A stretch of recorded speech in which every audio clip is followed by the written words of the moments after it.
ছুটে আসছে একের পর এক ক্ষেপণাস্ত্র, পাগলের মতো বাজছে সাইরেন। এরপরই প্রতিরক্ষা ক্ষেপণাস্ত্রের ফোয়ার ছোটে। এ দৃশ্য রোববার ইউক্রেনের আকাশ প্রতিরক্ষা ব্যবস্থার।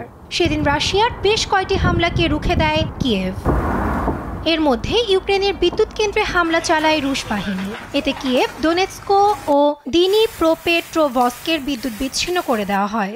এবছর বিদ্যুৎ উৎপাদন কেন্দ্রে অষ্টমবারের মতো বড় ধরনের হামলা চালায় রাশিয়া। এর আগে টেলিগ্রামের এক পোস্টে ইউক্রেনের প্রেসিডেন্ট ভলোদিমির জেলেনস্কি জানান, মস্কো দেশটির বিদ্যুৎ অবকাঠামোতে হামলার পরিকল্পনা করছে।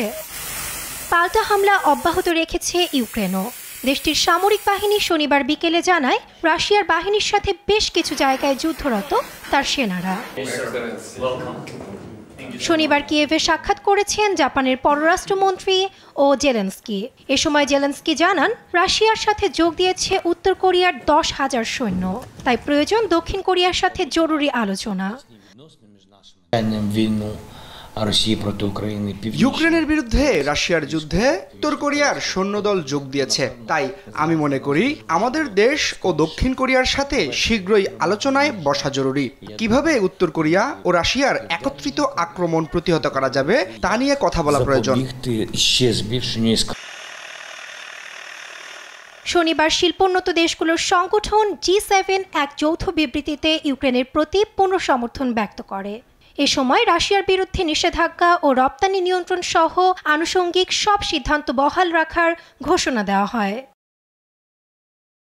কিন্তু G7-এর সাম্প্রতিক এত বড় সমর্থনের পরও কেন যুদ্ধ বন্ধের কথা বলছেন ইউক্রেনের প্রেসিডেন্ট জেলেনস্কি? তবে কি যুদ্ধ চালিয়ে যেতে হাঁপিয়ে উঠছেন এই প্রেসিডেন্ট?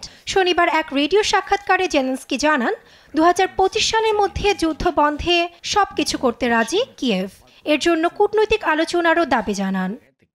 আমাদের দিক থেকে আগামী বছরের মধ্যে যুদ্ধ বন্ধে সবকিছু করব। কূটনৈতিক উপায়ে এ যুদ্ধ বন্ধ করতে হবে। হোয়াইট হাউসে নতুন যে পলিসি আসতে যাচ্ছে তাতে শিগগির যুদ্ধ বন্ধ হবে।